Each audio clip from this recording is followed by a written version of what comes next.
The sterile, glowing corridors of the Zarian medical nexus hummed with activity. Zarian was renowned across the galaxy for its advanced medical technologies, capable of healing nearly every injury or illness. But for Selene, a warrior from the Andera system, even Zarian's expertise offered no hope. Selene lay on a medical pod, her bioluminescent skin dimmed with despair. She had once been one of Andera's finest guardians, defending her world with unmatched skill and courage. But during a clash with a rogue syndicate, an explosion had destroyed her legs beyond repair. All that remained was the harsh truth delivered by the Zarian doctors. "You will never walk again," the lead physician said, their voice calm, almost devoid of feeling. "The damage is irreversible, even with our regenerative technologies." Selene's heart sank. Walking had always been more than mobility, it was her identity. Without it, she felt hollow, a shadow of the warrior she once was. The doctors offered prosthetics, functional but basic, a mere echo of what she had lost. Selene refused. She couldn't face a life diminished, constrained by limitations. Weeks passed, and Selene was transferred to an intergalactic rehabilitation station. There, she encountered others with similar fates, soldiers, explorers, and civilians struggling to adapt. Among them was a human engineer named Marcus Kane. Marcus wasn't a doctor. He was an inventor, a tinkerer who had joined the station through Earth's Goodwill Initiative. Humans, though technologically behind races like Zarian, were known for ingenuity and creativity. Marcus excelled at devising unique solutions to impossible problems. One day, he found Selene on the observation deck, staring at the stars. Her bioluminescence barely flickered. "You look like you could use some company," Marcus said, taking a seat beside her. Selene didn't respond at first. When she finally spoke, her tone was sharp. "Unless you can give me back my legs, human, I'd rather be alone." Marcus leaned back, unbothered. "What if I told you I could?" Her eyes narrowed. "The Zarian doctors said it's impossible. They follow strict protocols and pre-designed tech," Marcus replied. "Humans? We improvise." Selene scoffed. "Improvise? You think you can do what an entire galaxy of top medical experts cannot?" Marcus grinned. "I've done crazier things. Give me a chance.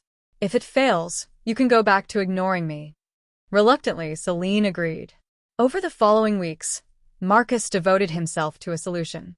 He worked tirelessly, consulting Selene about her needs and studying the intricacies of Andoran physiology. His design was more than functional. It was meant to restore her identity as a warrior.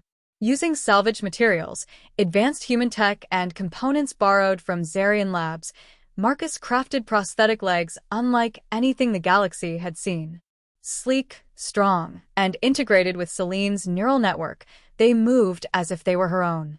The day of the final test arrived. Selene stood in the rehabilitation lab, her heart racing as Marcus attached the prosthetics. "Ready?" he asked. She nodded, hands trembling.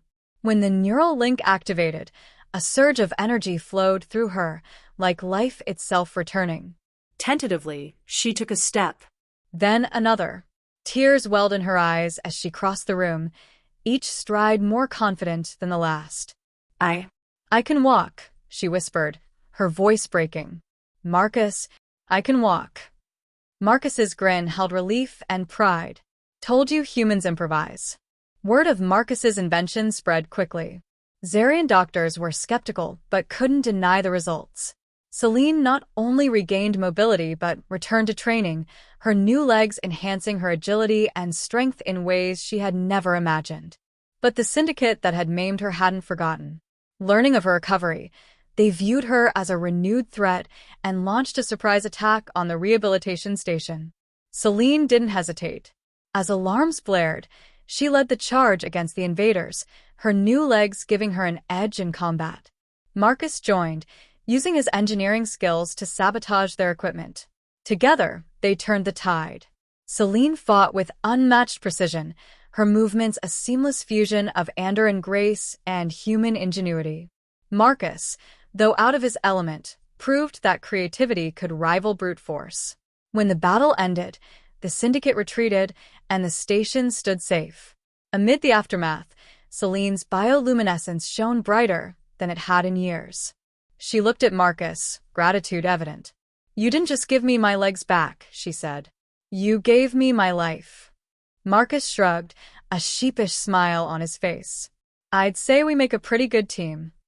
In the months that followed, Celine and Marcus continued their partnership, combining their unique talents to help others. Their collaboration became legendary, a symbol of what could be achieved when worlds and perspectives united. Celine often reflected on the day she first met Marcus, remembering how she had dismissed him as just another human. Now, she couldn't imagine her life without him. "Thank you, Marcus," she said one evening, watching the stars. For what? He asked. "For proving that impossible is just a word," she replied. He smiled. "And for trusting me when you had every reason not to." Beneath the starlit expanse, two beings from different worlds sat in silence, bound by a shared determination to defy the odds. Their story became a beacon of hope, reminding the galaxy that the most extraordinary solutions often come from the most unexpected places.